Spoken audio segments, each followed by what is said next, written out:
Bienvenidos a esta nueva edición del podcast Tecnología y Democracia que realizamos aquí en Sescos. Mi nombre es Pedro Iser, soy director ejecutivo de esta institución y estamos nuevamente reunidos con dos grandes expertos, Roberto Iglesias y Rodrigo Turren, para dialogar en esta ocasión sobre un personaje formidable y su saga también bien particular, el empresario, el influencer, el dueño de la ex Twitter, Elon Musk. Roberto Iglesias. Roberto, ¿quién es Elon Musk? Bueno, es una pregunta que podemos abordarla desde muchos ángulos, dado el multifacetismo de este personaje, quien por un lado es un emprendedor tremendamente innovador y disruptivo, un poco el Bill Gates del actual milenio, incluso también con el ímpetu y la agresividad que Bill Gates tenía al principio y que ahora, pasado el tiempo, está como más moderado, es algo que todavía Elon Musk conserva. Pero también, debido a sus posturas y opiniones, se ha convertido un poco en un referente pico mundial en un mundo que está atravesando por un periodo de megagrieta, podríamos decir, donde existe una izquierda y una derecha muy marcada, en algunos casos con posturas que se califican como populistas en lo político y o en lo cultural, y evidentemente Elon Musk sí está representando a mucha gente uno de los términos de esa disputa. Elon Musk, como sabemos, empezó su carrera los, la compañía SpaceX de vuelos espaciales privados, eh, y, o sea, consiguió crear un medio a partir de vehículos autopropulsados, de colocar satélites en órbita, algo que solo podían hacer corporaciones estatales hasta el momento. También su emprendimiento de Tesla, también muy disruptivo, muy innovador, de autos conducidos a distancia. Y por supuesto ahora las de Internet satelital de Starlink. Habría que mencionar también las experiencias que está haciendo Neuralink, también impresionantes, de uso de chips para posibilitar a personas con discapacidades recuperar algunas funciones. El tema es que, digamos, eh, em, toda esta capacidad emprendedora y disruptiva de Elon Musk, que lo ha convertido en una de las personas más ricas del mundo, lo han convertido también como en un referente político, para un término de lo que estábamos hablando de antes, este sector que se puede calificar como libertario, liberal, de derecha, hay muchas maneras de calificarlo, hay muchos matices también entre los sectores que lo ven como referente, pero a mí lo que me parece como opinión personal es que hay que separar también las cosas, porque no hay que, no hay que- yo no mezclaría planos. Una cosa, y los políticos, a partir del control del Estado, se- están habilitados para emprender actividades empresariales necesariamente, y tampoco los grandes empresarios tienen que ser necesariamente unas políticas compuestas. De hecho, Elon Musk es una persona que ha tenido posturas ideológicas contradictorias, porque por un lado él se presenta más o menos como libertario, como referente de la cultura anti-woke, pero también él en su momento dijo que se sentía a medio camino entre demócratas y republicanos, dijo que apoyaba un ingreso universal, digamos, las posturas liberales y libertarias más extremas o más marcadas consideran un, eh, una iniciativa socialista, y también su posición con el tema de Putin ha sido bastante ambigua. Por ejemplo, en algún momento, aprovechando su capacidad de influencer, si bien en algún momento ayudó a Ucrania con los satélites Starlink, en un momento dijo, bueno, no puedo seguir prestando el servicio gratuitamente, lo cual es lógico para una empresa comercial, pero a su vez dijo, bueno, que en realidad Ucrania no debía provocar a Putin, sugirió hacer plebiscitos en las regiones ocupadas para que la población termine si quería ser rusa o Ucrania, en territorios que son controlados por Ucrania, e incluso sugirió eh, apoyó el estatus de Crimea como, o la anexión de Crimea a Rusia. Así que, digamos, sus posturas han sido bastante equívocas por momentos. Entonces, me parece que yo dividiría el formidable y genial potencial de Elon Musk en cuanto a vendedor, y lo vería con algún tipo de reservas en cuanto a figura o posicionamientos políticos, porque digamos, hoy está de moda considerarse libertario en muchos sectores del mundo, pero bueno, término significa muchas cosas distintas para mucha gente, se está transformando como un término muy polisémico.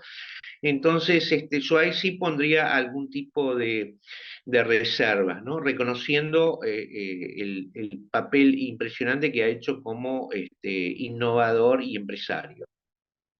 En ese caso, teniendo en cuenta esta descripción que nos estás comentando de la figura de Elon Musk, nos gustaría saber, bueno, qué desafío supones que las tecnologías que Elon Musk propone, como por ejemplo Starlink, en términos de telecomunicaciones, qué desafío supone a los medios tradicionales y si en realidad estos servicios como Starlink, o sea, podrían reemplazar a lo que es la infraestructura terrestre a nivel de cable, a nivel, digamos, de aplicaciones reales. Tengo ciertas dudas, digamos, tengo ciertas dudas sobre eso, viéndolo yo más como un complemento que como un reemplazo, pero me gustaría saber qué opinión tienes al respecto, Roberto. No, coincidimos absolutamente, Rodrigo. Ciertamente es una tecnología muy novedosa o más que novedosa a este punto, podríamos decir que es una implementación de algo que se necesitaba muchísimo dinero para hacer, porque se trata de los satélites de baja altura que tienen muy buena llegada a tierra y que por eso necesitan, por eso permiten dar conexiones a Internet fácilmente. Pero bueno, a diferencia de los satélites geoestacionarios, que son los que orbitan a gran altura y sincronizados con la Tierra, que son los que se usan mayormente en la actualidad, con un solo satélite geoestacionario a gran altura se puede cubrir la tercera parte de la Tierra, pero necesitas antenas muy poderosas para emitir y recibir la señal. En cambio, con los satélites de baja altura, eh, que están muchísimo más cerca de los receptores y en tierra, eh, sí se puede establecer un contacto con antenas y con señales de baja intensidad, pero necesitas una cantidad inmensa de satélites para que cuando uno desaparece del horizonte ya esté llegando uno nuevo para que la señal se mantenga en forma permanente. Pensemos que los satélites geoestacionarios están a 36.000 kilómetros de altura y los satélites como los de Starlink están nada más que a 450, 550 kilómetros. O sea, es una diferencia bestial. Pero para eso necesitas muchísimo, una cantidad enorme de satélites que solamente empresas gigantescas o una persona con bolsillos tan profundos como Elon Musk podía suministrar el servicio. Así que en ese sentido sí es un servicio en parte innovador, eh, pero igual también se va a ver sometido muy rápido a competencia. Vas a tener la competencia de un sistema que, digamos que el sistema Starlink de Elon Musk va a tener 12.000 satélites. O sea, la mitad de todos los satélites que se lanzaron desde el Sputnik hasta ahora. Entonces, en cambio, esto hace que sea muy caro implementar estos servicios, pero de todas maneras va a tener la competencia de Amazon, que está desarrollando un sistema que se llama Kuiper. Amazon también es una empresa con múltiples recursos, como todos sabemos, y ya más orientado para servicios empresariales, otro sistema que se llama OneWeb, que lo acaba de comprar la compañía europea de satélites Eutelsat. Y además, como si todo esto fuera poco, va a haber un sistema diseñado por China. Así que vamos a tener dentro de poco 4 sistemas. eh, lo que es la competencia que vemos en tierra, la vamos también a tener afortunadamente en el espacio, ¿no? Pero sí, es cierto que los satélites de Starlink no pueden reemplazar la infraestructura terrestre porque no puede competir con los servicios de fibra óptica en zonas urbanas o semiurbanas, ni en precio ni en velocidad. Un servicio de Starlink más o menos en todo el mundo está costando de 60 a 80 dólares por mes, sin considerar la instalación. En cambio, en la mayoría de los países, una conexión a fibra óptica de la misma velocidad, más o menos 200 a 300 megas, te está costando 15, 20, 25 dólares, y muchas veces incluso te agregan hasta la televisión por cable por ese precio. Entonces, evidentemente, Starlink no es como algunos creían, que era Elon Musk luchando contra la casta o el establishment de las telecomunicaciones, y que era un sistema satelital que iba a invalidar toda la infraestructura terrestre. No, eso no se puede hacer. No están dadas las condiciones para hacer eso. Y yo te diría también que hay una cosa muy interesante, que digamos, hay 2 axiomas que se han cumplido siempre en 150 años de la historia de las comunicaciones, ¿no? Primero es que siempre se prefiere una red física a una inalámbrica, porque la red física es mucho más estable, no se puede interferir, eh, eh, eh, brinda un ancho de banda como la fibra óptica prácticamente ilimitado. Y sí, es cierto que una red de fibra óptica se puede cortar o se puede destruir, pero también una red inalámbrica se puede interferir, como justamente fue como ha ocurrido en tantas guerras, ¿no? La interferencia o el jamming de señales, desde radares hasta comunicaciones punto a punto. Así que eso es muy frecuente que pase. El otro axioma, en la historia de las comunicaciones, podríamos decir que nunca hay una tecnología predominante, siempre hay por lo menos 2 tecnologías compitiendo para el mismo fin. Los cables submarinos de fibra óptica no eliminaron completamente los satélites. Y bueno, Starlink no va a eliminar la fibra óptica tampoco, a la fibra óptica de última milla, de conexión terrestre, y los satélites seguirán existiendo, y para áreas apartadas o rurales es un servicio muy conveniente Starlink, para áreas donde no hay mucha conectividad. Y seguirá existiendo la fibra óptica, que se va a incrementar todavía mucho más a medida que pase el tiempo, ¿no? Hoy día, en algún momento, la red de electricidad, de gas, o de telefonía fija cubrían muy pocas áreas, y después fueron, a medida que pasó el tiempo, extendiéndose cada vez más. Eso es lo que en algún momento va a pasar con la fibra óptica. En algún momento, así como, eh, así como un país chico como Uruguay, la capacidad casi de tener fibra óptica prácticamente casi a todo, al 95% de los hogares. Bueno, eso tarde o temprano también va a ocurrir en el mundo. y bueno, la necesidad de satélites se va a ver disminuida. Generalmente la gente relaciona los satélites en comunicaciones con temas de alta tecnología, pero en realidad los satélites se usan cuando no hay alternativas terrestres. Entonces, eso hay que tenerlo en cuenta. Me dirás, bueno, ¿y qué pasa con telefonía celular? Eso pone un poco, sí. Roberto, no, de hecho yo tengo un amigo, digamos, bueno, acá de Uruguay, que, digamos, probó este servicio y él se encuentra en el campo, digamos, cuando está trabajando, tiene, digamos,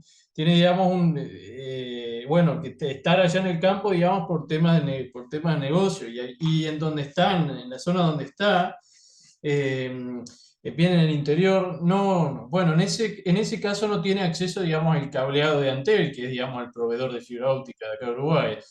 Y bueno, claramente se nota así, como está en el estado actual de las cosas, que no parece ser una tecnología que reemplace nada, porque de hecho me comentó él mismo que la velocidad, en términos, la velocidad de la latencia, todavía está a kilómetros atrás de lo que nosotros tenemos en Argentina y en Uruguay. De hecho, y no solamente eso, sino que es muy susceptible también a las condiciones climatológicas. Pone que en un caso ideal, el ancho de banda que alcanza la conexión de Starlink es de 230 megabits de bajada y 12 de subida. Aquí prácticamente el plan básico que tenemos en Uruguay y en Argentina alcanza los 400 o los 500. O sea, es una gran brecha y esto nos muestra que es algo que se utiliza en casos donde no tienes otro acceso más que Starlink para lograr tu conectividad. Claro, obviamente no le quita utilidad, incluso yo me acuerdo que Antel tenía en una época un acceso inalámbrico para zonas rurales que creo que se llamaba Rural Cell o algo así, este, que bueno, era un paliativo donde la red física o la fibra óptica no llegaba, pero bueno, esos sistemas inalámbricos terrestres eran tremendamente inestables, seguros, tenían un ancho de banda limitado, y sí, Starlink supera eso y es mejor que eso. Pero bueno, está el tema, como vos decís, los costos, la latencia, no es tan mala como la latencia de los satélites geoestacionarios. Imagínate que a 36.000 kilómetros la latencia es terrible, son como 600 milisegundos a veces. Es Así que un te puedes mundo. imaginar lo que es esa latencia. Exacto. En términos de telecomunicaciones, 600 milisegundos es un desastre, sobre todo cuando 20 milisegundos en cable es algo completamente cotidiano.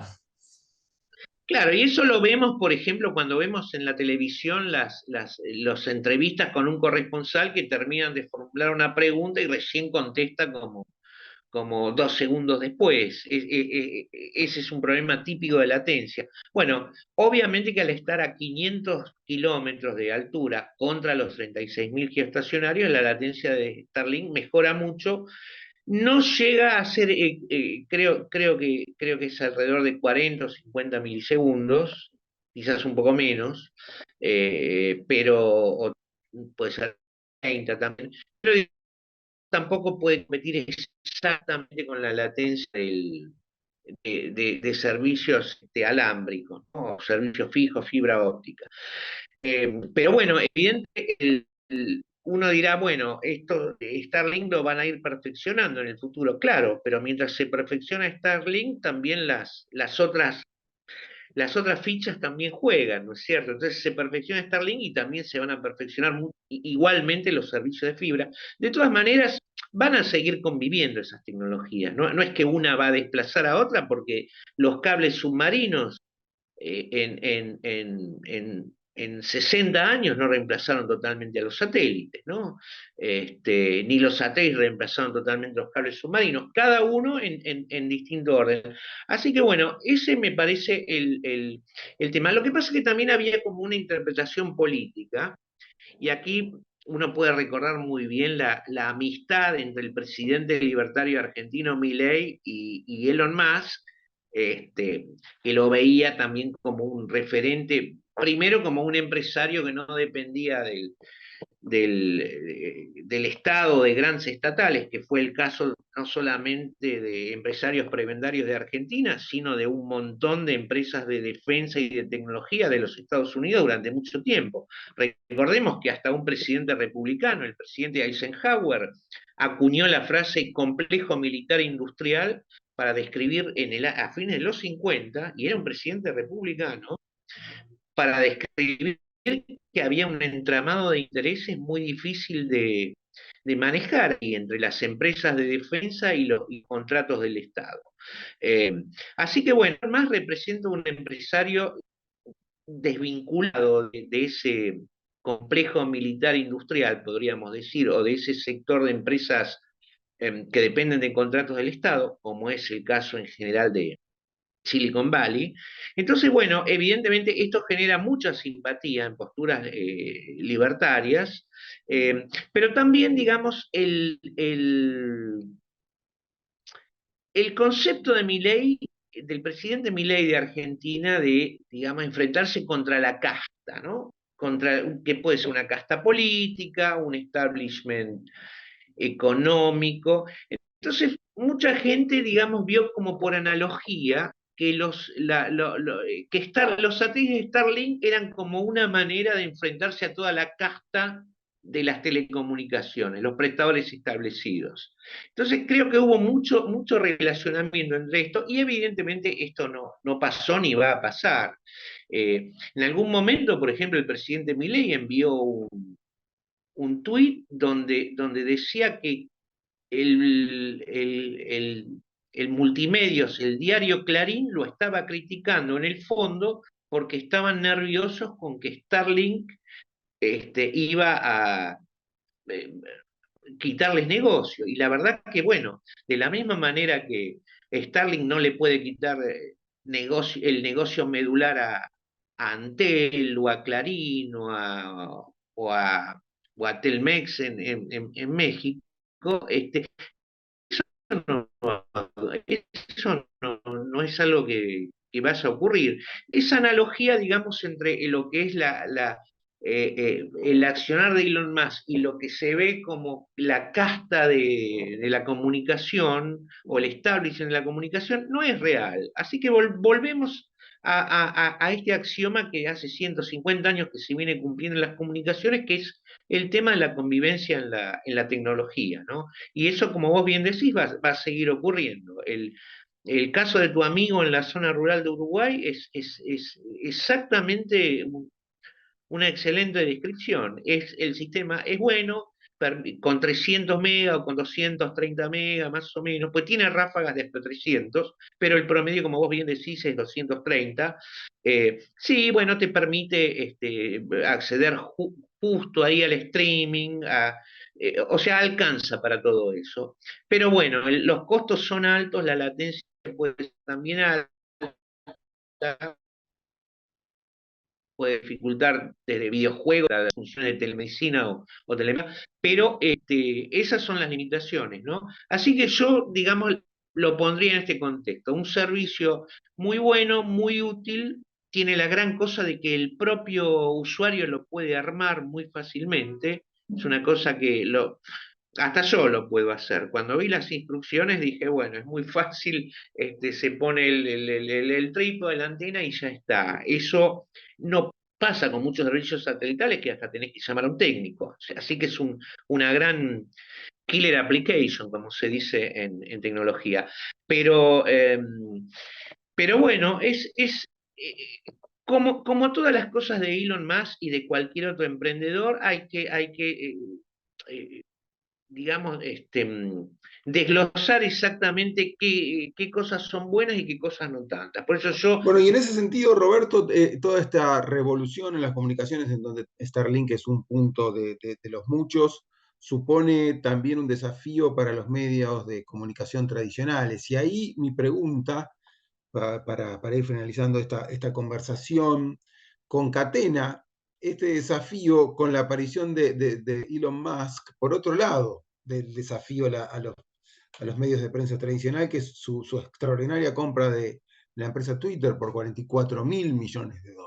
¿no? Hay que remarcar que este señor hace 2 años y medio compró, o 3, compró Twitter en una red social, una única red social, una persona, invirtió 44.000 millones de dólares. O este señor está loco o vio algo que los normales no vemos. Pero independientemente de eso, hay esta aparición de este personaje con este doble desafío a los medios tradicionales de prensa.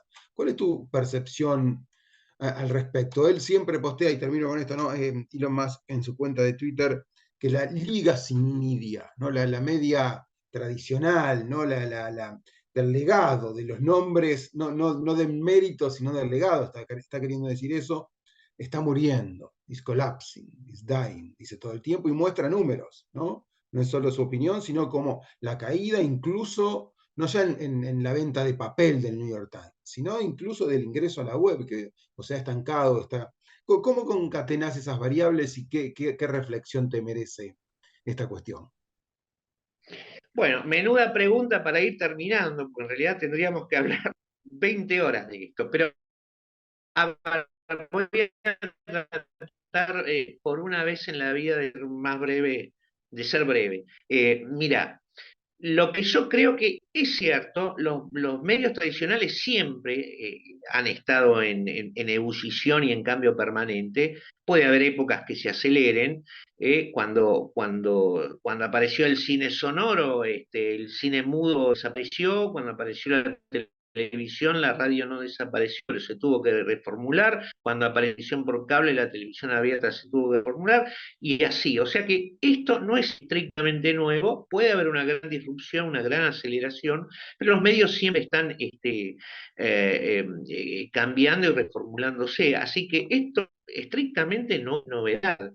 Eh, lo que no hay que confundir es la reformulación permanente de los medios, de los sistemas de distribución, de plataformas, con los contenidos. O sea, la gente sigue queriendo ver buenos contenidos, contenidos relevantes, contenidos que le entretengan, contenidos que le informen, contenidos que le signifiquen algo a sus vidas. Y esos contenidos, bueno, algunas pudieron ser en papel, hoy serán en las formas digitales. O sea que realmente lo que se dice que the content is the king, el contenido es el rey, sigue siendo cierto.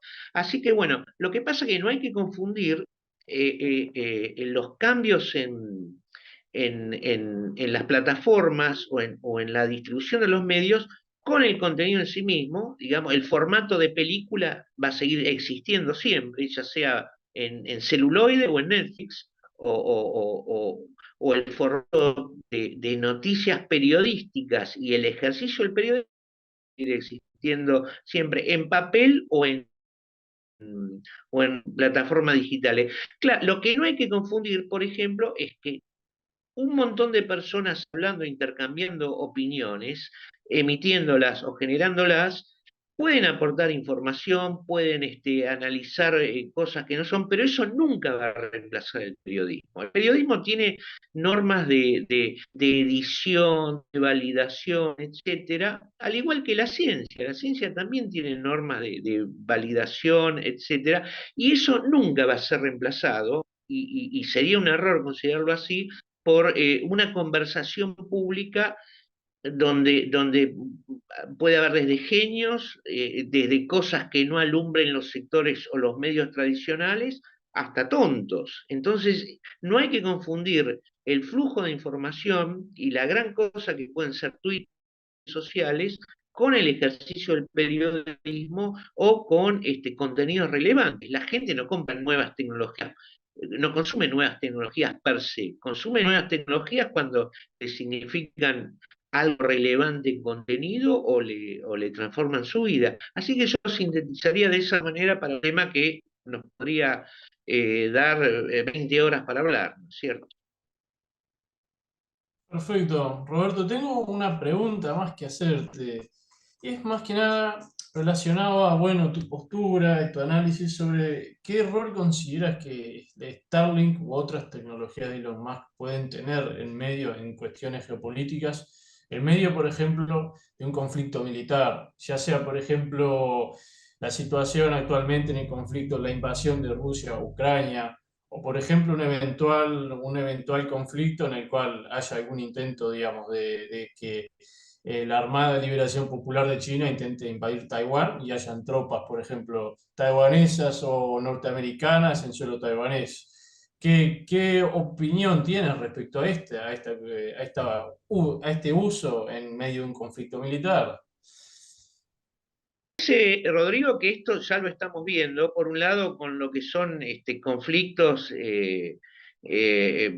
bélicos actualmente en curso, como el de Ucrania, y por otro lado también es una respuesta que tu propio expertise en el campo de los conductores, de los semiconductores, nos está brindando ante lo que tú habías expuesto en charlas anteriores, el traslado de operaciones de la gran fabricante de semiconductores taiwanesas montada a Estados Unidos.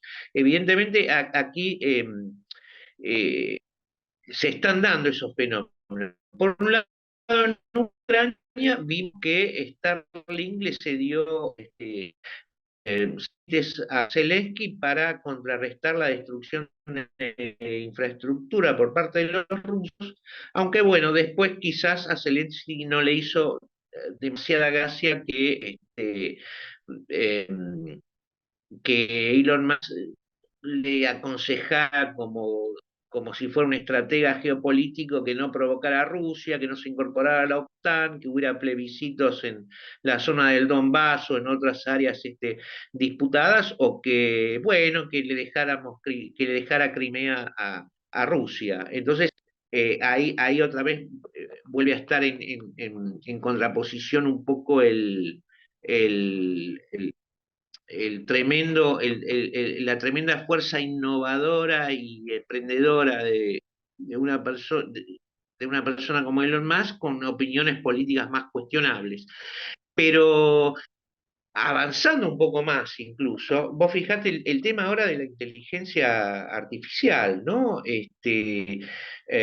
También en tu campo de expertise, evidentemente yo creo que seguiste muy bien el tema de la desarrolladora de expertise NVIDIA, que ha tenido un tremendo impulso bursátil ahora, y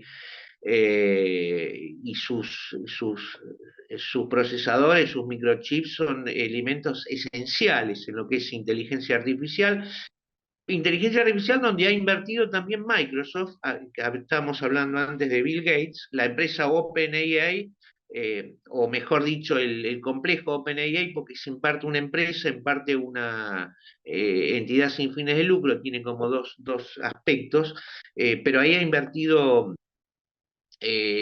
Microsoft por un lado, y Apple con su desarrollo del iPhone parece que se está quedando una vez más atrás. Así que bueno, estas interacciones son muy dinámicas en el campo, en el campo tecnológico, y bueno, el tema geopolítico está siempre presente tanto en la dimensión tecnológico-comercial de los emprendimientos, como en el rol, a veces inesperadamente político, que puedan cobrar estas figuras, como Elon Musk en su momento, o incluso, Bill Gates, que en su momento también se lo veía como representante de una postura política más centrista o más de centroizquierda, hasta si se quiere, ¿no? Así que bueno, pero para mí, nuevamente, hay que separar lo que es tecnología, geopolítica, de política, hay que analizarlas con distintos approach y distintas varas. Excelente, Roberto. Así, Muchísimas gracias por tu excelente descripción. Muchísimas gracias, Rodrigo, por tus comentarios y reflexión al respecto. Es un tema, bueno, inabarcable en un punto para seguir profundizándolo, apasionante, que tiene que ver con la comunicación, con la política, con la geopolítica, con las disputas en marcha, con la Great Power Competition, y que seguiremos analizando en las próximas semanas. Así que un gran saludo desde Montevideo. Muchas gracias por vuestra participación y hasta pronto.